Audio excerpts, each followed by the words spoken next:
My name is Daniel Carter. I'm 42 years old, a paramedic from Tucson, Arizona. For the past 18 years, I've spent my life saving strangers, racing against time, working sleepless shifts, staying calm even when the world is falling apart. But nothing prepared me for the emergency waiting at home. It started with a phone call. Not the panic scream of a 911 dispatcher, not the sirens I was used to. No, it was from my bank. Mr. Carter, we noticed a transfer of $217,000 from your joint account.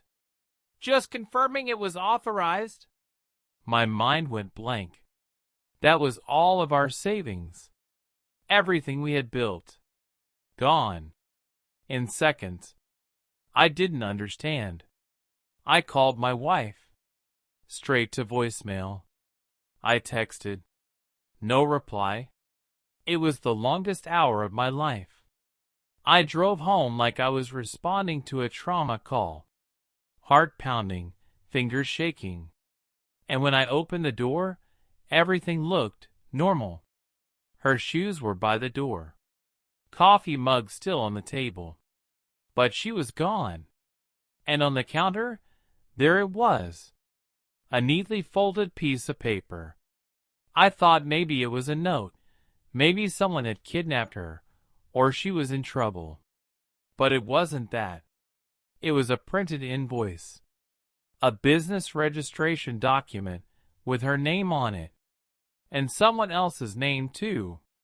A man I didn't know. A man she had once called. Just a colleague. The business was in their name. Not mine. The money was gone. And so was she. That's when it hit me. My wife of 14 years had taken our life savings and used it to start a new life with him. No warning. No goodbye. Just betrayal written in ink. I remember sitting on the edge of the couch, in my uniform, boots still muddy from my shift. I stared at the invoice until the words blurred. There were no tears. No screams. Just silence. The kind of silence that fills your chest like smoke. That night, I didn't sleep. I didn't eat. I just sat there, thinking about every lie I never saw. But I promise you this. She thought I'd break. She thought I'd disappear quietly. She had no idea that I was just getting started. Show the warmth, trust, and comfort that existed before things fell apart. Introduce key emotional connections and early, subtle warning signs. Before everything fell apart, I honestly believed I had the kind of life most people only dreamed of. I met Laura at a 4th of July barbecue in Phoenix. I was 27, fresh out of medic school, and she was bartending for her brother's event company. She had this confidence about her, sharp tongue, fast wit, and this effortless charm that made people gather around her. I remember watching her laugh with some friends and thinking, that's the kind of woman who doesn't settle. She chooses. And for some reason, she chose me.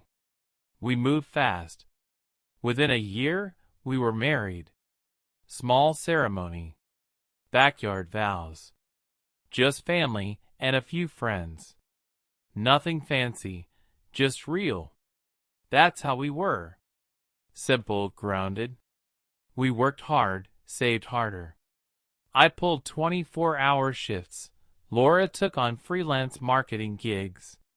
She was smart, always talking about branding, startup culture, passive income. I didn't understand most of it, but I supported her dreams. That's what a partner does, right? Our first house was a fixer-upper on the east side of town. We painted the walls ourselves. Burned countless frozen pizzas during late-night remodels. We laughed a lot back then. We fought too, but it was the kind of fighting you do when you know you're safe. When you know, At the end of the day, you're still choosing each other. Laura used to leave little notes in my lunchbox. Stay safe, hero. You save lives. I'll save coffee. Things like that. She'd wait up for me, no matter how late the shift. Sometimes she'd fall asleep on the couch with a blanket half draped and reruns of The Office playing in the background. We weren't rich, but we had built a life. A good one. And the money we saved? That wasn't just money. That was every skipped vacation, every extra shift, every time we said no to now so we could say yes to later. That savings account was our future. Kids. Maybe a second home someday. Security. I remember when she first mentioned him, Ethan. He's a bit intense, she said, but brilliant. He's starting something big, and I might freelance a little for his brand. It felt harmless. I trusted her. Why wouldn't I? But over time, the little things started changing. She stopped leaving the notes. She started going to networking events more often. She got a second phone for work. And when I asked how things were going with Ethan's startup, her answers became vague, distant. She'd just say, "It's complicated," and walk away. I convinced myself I was imagining things. That maybe I was just tired. Paranoid. I mean, what kind of husband starts doubting his wife just because she's ambitious? Looking back now, I realize how naive I was. There were signs. Subtle, yes, but they were there. Like how she started dressing differently. Bolder. More polished. Or how she stopped talking about us in the future. It was always her plans. Her goals. One night, she came home buzzing with excitement. She said Ethan's business had landed a major investor. That this could be her big break. I remember hugging her, genuinely happy for her. She stiffened, just a little. And now I can't forget it. There's a kind of ache you feel when you realize someone you love is slipping away, and you have no idea how to hold on. But I held on anyway. I kept believing in her. In us. Because that's what you do when you build your whole life around someone. You believe. Even when they stop believing in you. Show how trust begins to corrode. Build tension through subtle changes, distant behavior, and odd inconsistencies. No confrontation yet, just quiet awareness. There's something cruel about suspicion. It doesn't hit you all at once, like a wrecking ball. No, it seeps in slowly, like water under a locked door, and by the time you realize it, the whole room is flooded. At first, it was little things. Her phone always being on silent. Turned face down at dinner. The way she'd take it with her to the bathroom. Every time. I didn't say anything. I didn't want to be that husband, the insecure one, the jealous one. I told myself she was just busy. Work was picking up. Maybe she just needed space. But deep down I knew. Something was shifting. One morning, I noticed a $600 withdrawal from our joint account. No description. No mention. When I asked about it, she barely looked up from her laptop and said, "Just some software for a campaign I'm managing. I'll pay it back." She never did. Then came the locked screens. Passwords changed. Notifications hidden. When I asked her why, she just laughed. "I work with private client data now. Can't be too careful."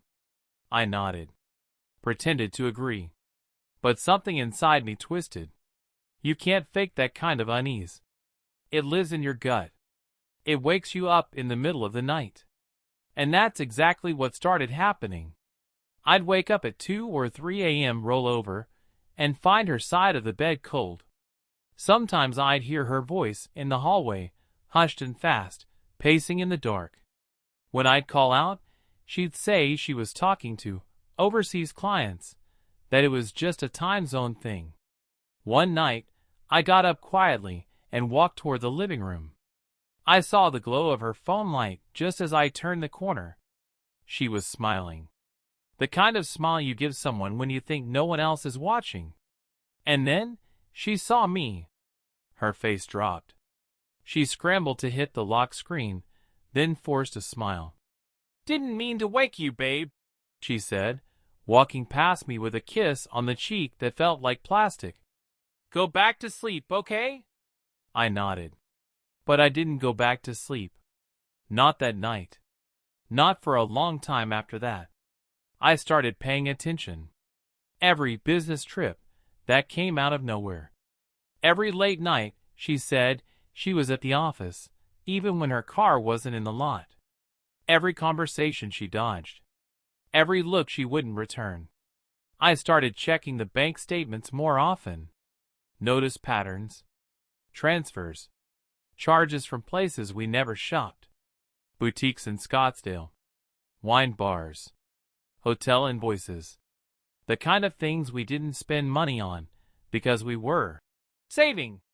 One afternoon, I called her office pretending to be a delivery guy. They told me she hadn't been in for 3 days. I didn't confront her. Not yet. Instead, I started documenting. Screenshots. Receipts. Bank statements. Every inconsistency I filed away. Quietly. Calmly. Because by now I knew. I just didn't have the proof yet. I started playing dumb. Pretending to be busy. Pretending not to notice. I'd ask how her day went and watch her carefully. The way her eyes darted. The long pause before she answered. The way she'd say, "Fine," and immediately change the subject. And every time I smiled and said nothing, she grew bolder. She thought I was slipping. Distracted. But really, I was watching everything. Then came the night that changed it all. It was 2:07 a.m. Her phone buzzed on the nightstand. She had forgotten to turn it face down. The preview lit up in the dark. One message. One sentence. "Tell him yet? I need that money in by Friday." I stared at that screen, my heart pounding so hard I thought it would wake her up. I didn't touch the phone. Didn't open it. I didn't need to. Because in that moment, I knew. She wasn't just hiding something. She was building something with someone else. And she was using our life savings to do it. Deliver a deep, unforgettable betrayal moment. No shouting. No chaos. Just clarity. The emotional turning point where the story shifts from heartbreak to strategy. I didn't sleep that night. I laid there with my eyes wide open, staring at the ceiling fan spinning above me. Every sound in the room felt louder. The soft whir of her breath. The ticking of the wall clock. My own heartbeat. That message, just one sentence, had changed everything. "Tell him yet? I need that money in by Friday." It echoed in my skull like a war drum. Friday? That meant a deadline. A deal. A plan that was already in motion. She was moving behind my back, using money that we'd saved for years, for our future, our kids, our dreams, and giving it to someone else. I needed to know who. So the next morning, I did something I never thought I would. I followed her. She said she had a brand meeting downtown. She left around 10 a.m., dressed in her usual blazer and heels, kissed me goodbye like nothing was wrong. I waited 10 minutes, grabbed my keys, and left too. I stayed back, a few cars behind. Kept my distance. She didn't go downtown. She took a turn off Route 38, the one that leads to the industrial business park near the outskirts. She pulled into a strip of offices I'd never seen before. And she wasn't alone. I parked 2 lots away and watched. A man walked out to meet her. Mid-30s. Tall. Tan. Too familiar.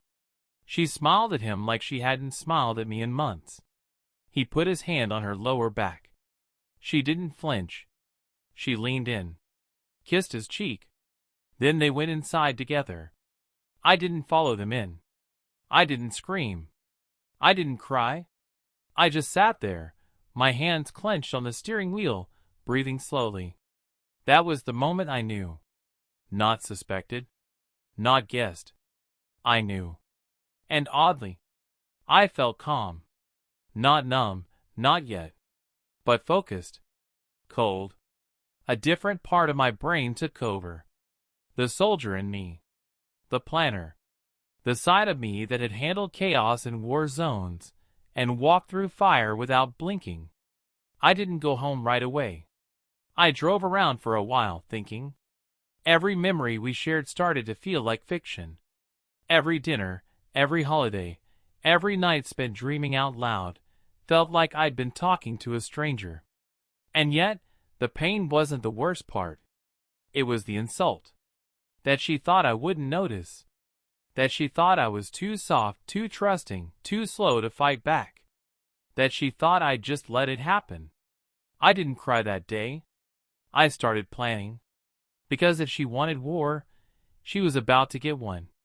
And unlike her, I knew how to win. Begin the slow, methodical setup for the revenge. No chaos. No shouting.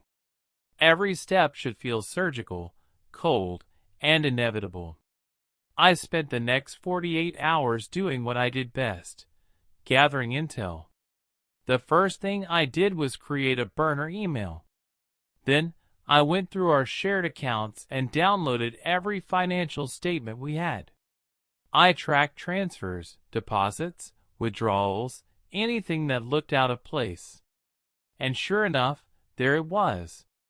3 weeks ago, she'd emptied out our joint savings account, $148,000. It was transferred to a business account under a name I didn't recognize at first. Nova Collaborative Consulting. I looked it up. Registered just 1 month ago. And listed under her lover's name. She wasn't just cheating on me. She was investing in their future, with our past. And the wildest part? She used my digital signature to finalize the transfer. Forged. Illegal.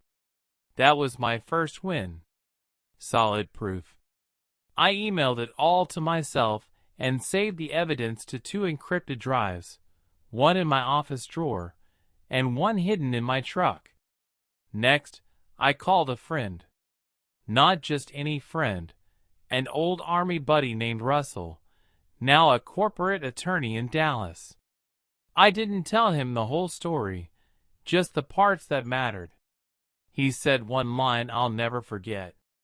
Don't act fast. Act smart. Quiet men win the longest wars. So I listened. I didn't confront her. I didn't sleep on the couch. I smiled. I kissed her goodnight. I pretended like I knew nothing. Meanwhile, I started the paperwork. Russell helped me quietly freeze any remaining assets in our joint accounts. I opened a new bank account in my name only. I redirected my paychecks there. I took myself off the lease to the new apartment she'd been eyeing, the one I now realized was meant for them. And then, the big one. I filed for divorce. Quietly. Through Russell. On grounds of infidelity and financial abuse. But here's where it got good. In Texas, because of community property laws, any assets used for an affair, especially stolen ones, can become grounds for full compensation or even criminal fraud. Which meant, I wasn't just getting justice. I was setting her up for financial devastation. I started documenting everything. Every shady message I intercepted. Every credit card charge she tried to hide. Every fake business expense. I even installed a small microphone under the kitchen table. It was legal. It was my house, after all. And within 3 days, I got gold. A 14-minute conversation between her and her lover. She laughed about how easy it was. How I'd never see it coming. How Alex is too loyal to ever fight back. That clip? That was the hammer. And I wasn't going to swing it until the courtroom was full. Deliver a powerful, cold revenge. Legal, clean, and humiliating for the villain. Don't scream. Don't fight. Let the truth and evidence burn everything down. The court date was set for a Thursday morning. She still had no idea. For weeks, she thought I was working overtime. Thought I was finally moving on from the tension. Thought I was being more reasonable. She even brought me takeout the night before. Thai food from our favorite place. She smiled while handing it to me and said, "I'm glad we're getting back to normal." I nodded and told her I'd be working late again. Truth is, I was finalizing my witness list. At 8:30 a.m., I walked into the courtroom alone. My lawyer, Russell, was already seated. He had a calm look on his face, that same expression we used to wear before a mission. Focused. Cold. She arrived at 8:55 with him. Her so-called business partner. They were dressed sharp. Confident. Like they were heading to a brunch pitch, not a courtroom. She didn't even glance my way. He smirked. But that changed real fast. Because the judge started the session with a simple request. "Let's begin with financial disclosure." That's when Russell stood up, handed over a thick file, and said, "Your Honor, we'd like to submit Exhibit A through F, including bank records, forged documents, proof of fraudulent transfers, and an audio recording relevant to the misuse of marital assets." The judge raised an eyebrow. Her smile cracked. We pressed play. The courtroom filled with her voice. Laughing. Mocking. Talking about how she forged my signature. How I was too dumb to notice. Gasps. The judge looked up. Her face was pale. She tried to interrupt. "That's taken out of context." But the damage was done. Her lawyer looked blindsided. He asked for a recess. Denied. Then came Exhibit G, my military records, PTSD diagnosis, and a psychological profile showing emotional distress tied to the betrayal. Then Exhibit H, the business registration under her lover's name, dated before our account was drained. The courtroom went quiet. No one said a word for nearly 30 seconds. The judge finally spoke. "This case is moving from divorce proceedings to potential fraud and asset theft. I'm escalating this for criminal review." She gasped. Her lover stood up and tried to leave. "Sit down," the judge ordered. "You're not just a witness anymore." She looked at me, finally, truly looked at me, and whispered, How did you do this?" I didn't answer. I didn't need to. Because the truth was screaming louder than I ever could. This part gives the emotional payoff your audience wants. Justice, silence, humiliation, but all handled with poise and power. It's what makes USA viewers stay glued to the screen, hungry for what's next. Show personal growth, healing, and a powerful takeaway. End with hope and quiet strength. Months have passed since the courtroom drama. I moved out of the house, the one she sold behind my back, and found a small apartment downtown. It's modest. It's quiet. But it's mine. At first, the silence was heavy.